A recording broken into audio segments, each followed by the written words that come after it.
want to know what it's fighting for. Podcast for George. Podcast for George. Podcast for George. Podcast for George. Podcast for George. Oh, yeah. Hello. Hi. How are you? Welcome into Podcast by George. Well, it's a new day. We got a new president, 46th, now taking the seat. It's Joe Biden. He has been inaugurated. It did happen despite Donald Trump and his followers' best efforts here recently.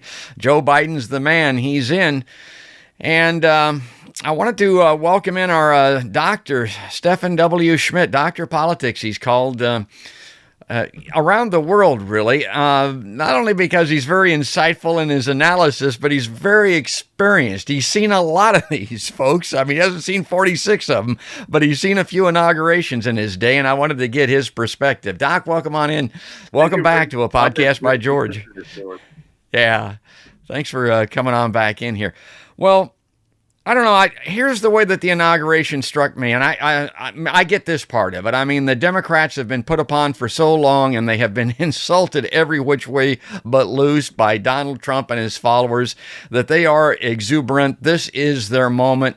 I get that, and I mean, enjoy it. I'm happy for my brethren in the Democratic sister, I don't know what you want to call it, in the Democratic Party. I understand that. But, Doc, I'm kind of an interesting case because, yeah, and I really, overall, I'm not that interesting. The people on my podcast that are interesting are people like you. That's why I have you on. But, I was journalism trained. I've got a degree. I worked in journalism until the latter part of the 1980s. Then I went into private business and kind of stepped aside and didn't look at as closely at things as I kind of wish that I had of.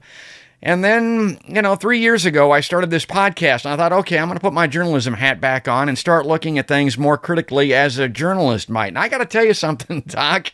I'm looking at what passes as news coverage on this inauguration. My God. If it isn't apparent that we are living in silos, folks, and everybody down home on the farm here knows what that is, it was apparent in this coverage of the inauguration. Doc, journalism is supposed to be the fourth estate, as you know, where they're supposed to be the legislative branch, the executive branch, and the judicial branch. And we're supposed to keep an eye on it. And we're not supposed to be partisans. We're supposed to be critical of all three branches. And what I saw on national television, I mean, you've got hyper-partisanship on the part of MSNBC, CNN, and the major networks. You got Fox now. They're flipping to, hatred for Biden. Everybody's still in their camps. They're all lining up against one another. And I'm thinking, this is news coverage of an inauguration. I'm still, even now, a little bit shocked and appalled by what I'm seeing in what passes as journalism.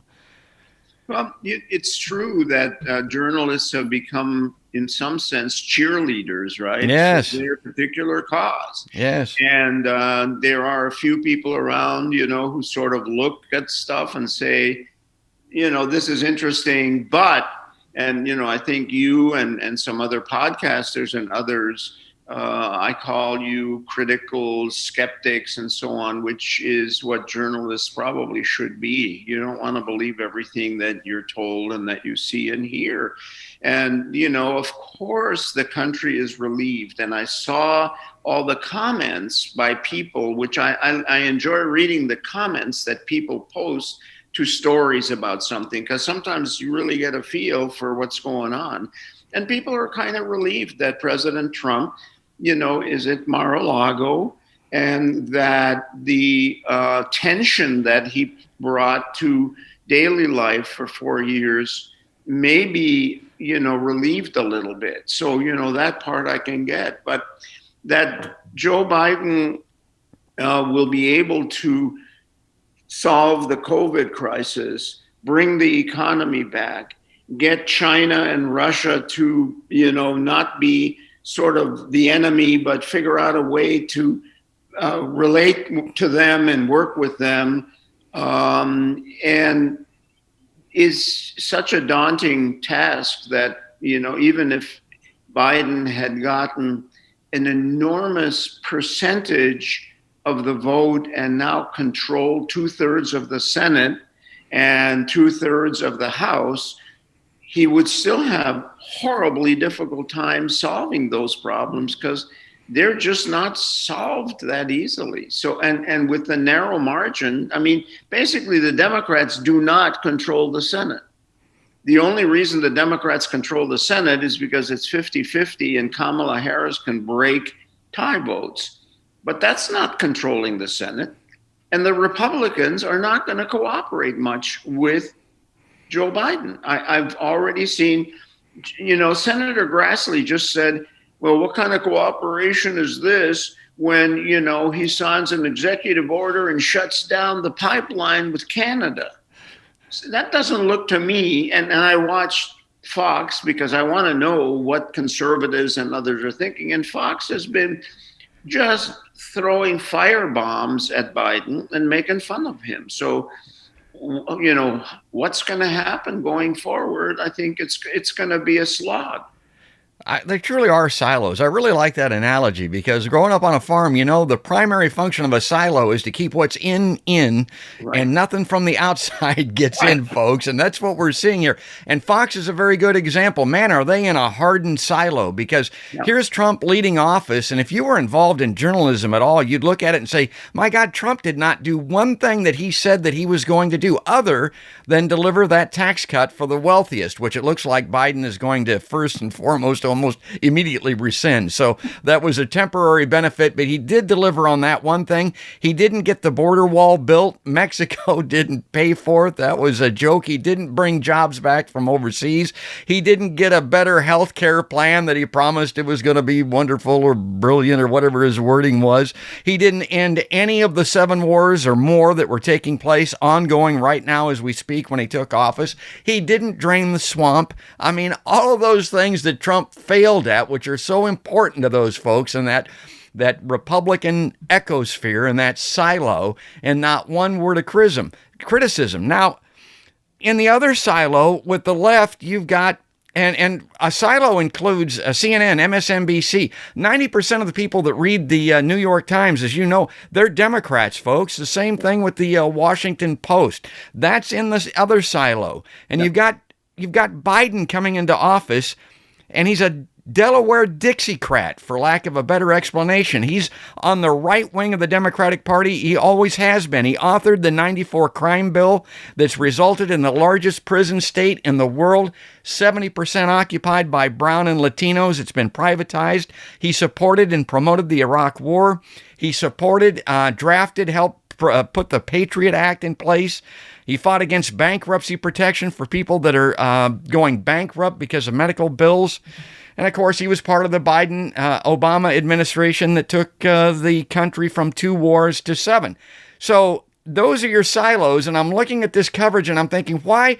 Because this is the big story with Joe Biden. I tell everybody that'll listen to me, and not very many people will. Is he going to break with that past that I just described, or is he going to change? That really is the whole story, and so far it's not being told in the silos on the left. Well, the silos are not on the left largely. They are sort of a conservative Republican silo and a conservative Democratic silo. And yes, the left is out there, burning running around Portland, Oregon.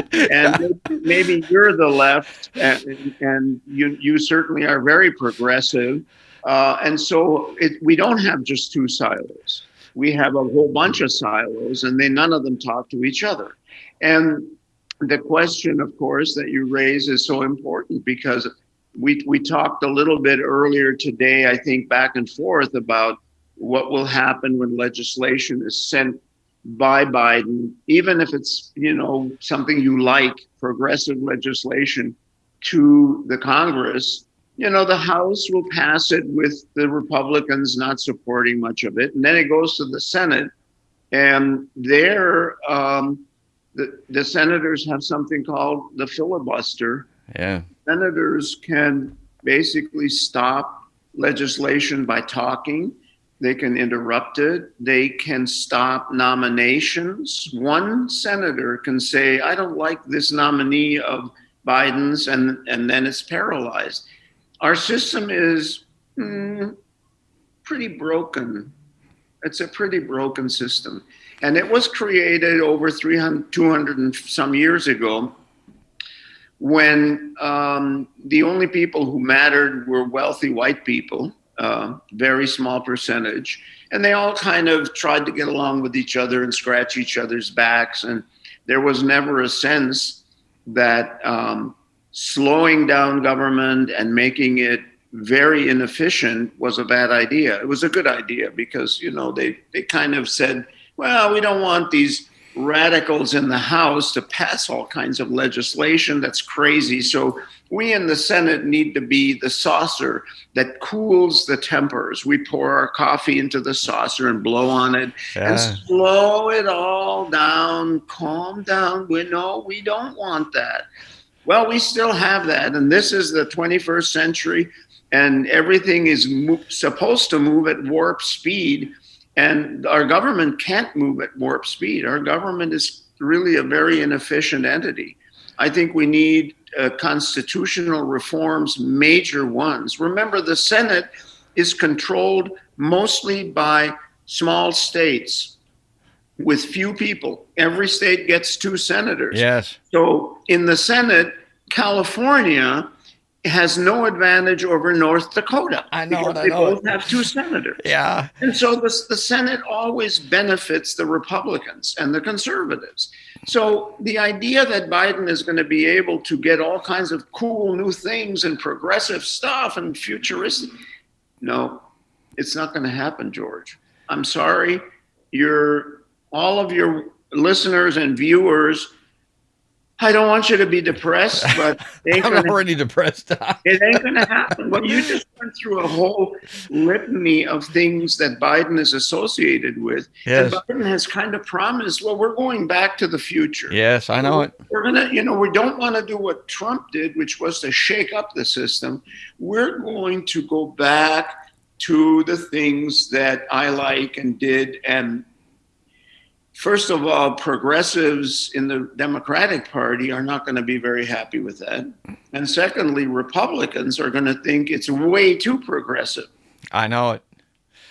That's weird. Joe Biden's already on record here assuring these Fortune 500 oligarchs, basically. He met with Wall Street brokers and assured them that nothing fundamentally will change. I mean, he's on record for saying that. I mean, he really does believe that we're going to solve a lot of what ails the country, cure a lot what ails the country by just going back to the way things were.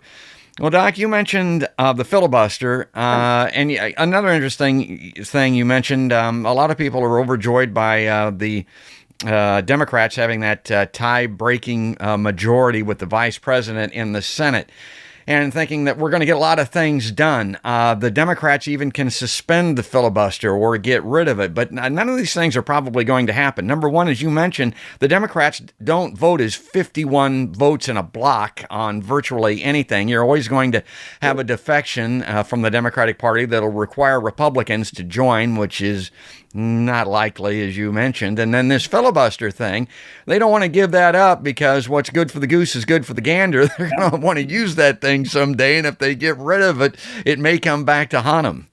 Yeah, no, that's right. There is a certain advantage to paralysis for both parties because, when the other guys are in power, you want to be able to slow them down or paralyze them. And so we're at a kind of really great disadvantage in a time when we're under attack. We're under attack from climate change, which I know that you're very concerned about, and who isn't. We're under attack from the fact that we allowed a virus to spread worldwide, and all of these fabulous universities and pharmaceutical companies, they didn't see it coming. They weren't ready for it. We're producing some vaccines now, way too slow. In some cases, crappy vaccines. I mean, Brazil is vaccinating people with the Chinese vaccine, and it has less than 50% effectiveness, which I guess 50% is better than zero. But how is it possible that modern, wealthy, science-based societies have frittered away the opportunity to bring about new energy sources that can be put online really quickly to reduce pollution and get the climate change thing under control. And in the medical field, how is it possible that we weren't working harder and weren't ready to launch basically new vaccines? It's disappointing, frankly. It's very disappointing. Well, I also wanted to talk to you about Biden supposedly, or what a lot of progressives particularly wanted, was for him to hit the ground running and do something through executive action immediately on some key areas. Now, one thing that a lot of people are rejoicing in, he has suspended that XL pipeline, Keystone XL pipeline permitting up there. I've also heard that really isn't as significant as it seems because the oil for it isn't available, or it's not coming out of Canada or something like that. And that may be the reason for it. It would be nice if those people that have been harmed and could be repatriated or restored. People that have been arrested and cracked over the head protesting it, of course, nothing can be done with that. Doc, it reminds me of, I got a ticket one time on a highway for 55 miles an hour, and a few years later they raised the speed limit to 65. I wouldn't even have gotten a ticket. I thought, got to be nice if they could give me my money back. That's kind of the way I feel about those protesters up there, and now they're suspending that Keystone XL pipeline. Yeah, the other thing is that the demand for oil, of course, is way down because the recession has slowed it down. The price of oil is horrible. The oil that is produced is done in a very environmentally unfriendly way. Farmers, in many cases, and Native Americans really objected to the pipeline. And why Republicans are so gung-ho on that pipeline, I just don't understand it. I mean, does Senator Grassley have a lot of stock in oil companies? Or, is it just the idea that you should never regulate and interfere with the private sector? I don't get it, okay? And why, the Republicans were so delighted with Donald Trump when he basically crashed the market for Iowa products in China with tariffs. And Joe Biden may renegotiate some of those. You don't have to give up pushing the Chinese to behave themselves. You can trade with them and also work with them to behave themselves. And I think this silo business of, the Democrats are always opposed to business and the Republicans are always in favor of it, sometimes isn't even true. We live in a society of likes. It's the internet. For people that are our age and getting older, it's hard to believe, but the Republicans seem to remain aligned with Donald Trump because they like what he said, regarding the jobs and the health care and the end of the wars, none of which he did. He lied about it, but just the fact that he was willing to talk about it seems to be enough for them. And of course, the Democrats, not only will they not do those things, they won't end the wars, they won't provide a new health care plan, they won't bring those jobs back from overseas. They're not even willing to say it so that people can like them. To me, that seems like a lot of what we're talking about is people jumping in these silos, the hyper-partisanship based on what people like. And I saw an interesting article here just today. Exactly that. Joni Ernst is opposing the appointment of Avriel Haines, that Biden appointee, and the Democrats now, particularly the neo-libs, are wanting to take on Ernst for doing that. And it's almost laughable because the progressives look at her and say, my God, this is just a gender or identity politics. This woman's background with the CIA, with war, with, again, the Iraq war, with the torture program, with drones and all that, should disqualify her from a Democratic perspective. Nobody should want a continuation of those practices in our government and the Biden administration. That's what the left is saying. But no, because it's Biden's appointee, Ernst is opposing it, and the Democrats are supporting it. It is the damnedest thing. That is really a great analysis you just provided, because I was thinking the same thing. And she got confirmed by a huge, overwhelming majority. Why? Because she's tough on the Muslims. She's tough on those terrorists. She is a tough woman. and it hasn't worked. We still have all those problems. So yeah, go figure, I guess is what I say. And Biden has appointed a lot of people who have served before, who are a known entity. We know what their policies are going to be. And as I said earlier, he does want to go back to let's say, the 8 years of Obama Biden. That's, I think, where he wants to go back to. And some of that worked. We did get the Affordable Care Act, but the 74 million that voted for Donald Trump, honestly, you can't just dismiss them. There was a reason why they did that. And one reason is they really don't like, I think, a lot of the Democratic policies. They don't like the ascendancy of African Americans, the Black Lives Matter, the defund the police. And so it's not so much on policy. I think a lot of the Republican support for Trump was more a kind of cultural thing. And we'll have to have people a lot smarter than me anyway analyze that and see. But the idea that you can now bring back those 74 million with some really good policies, some vaccines and some other things, I'm not sure that that's why they basically rallied around Donald Trump. He was a disruptor. He was going to shake up the system. And, Biden is not a disruptor. Well, it ain't over either, because the impeachment is proceeding, as you mentioned. They're going to continue to follow that. That's going to continue to be a major flashpoint in our society and government until that's done. And then if he's pursued in criminal court in that Southern District in New York or whatever, that'll be months, if not years into the future. I don't think that will be nearly as much of a flashpoint as this currently is. But they need to get him impeached, convicted, not convicted, whatever that is, get that over with, get that set aside so that the government can move ahead, and hopefully in a more positive fashion. And Doc, I'm going to say this in closing.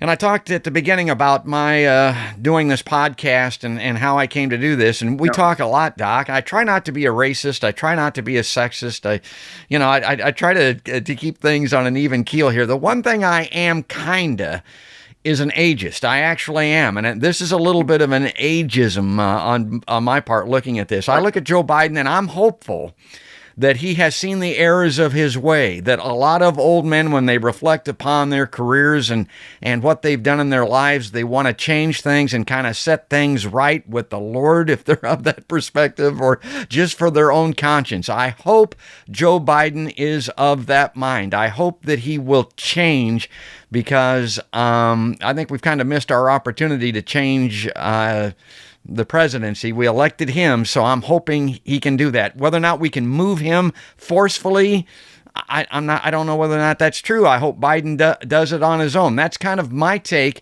as we begin the Biden term. Give you the last word here. I think the fact that you're old doesn't mean you're not progressive. And if you've been not progressive, you ain't going to get progressive when you get old. You're not going to do that. I would recommend all of your viewers and listeners go look at the Bernie Sanders memes. Bernie Sanders showed up at the inaugural with the mittens, the huge mittens that he got from some woman in Vermont, with a big coat, and just sitting there.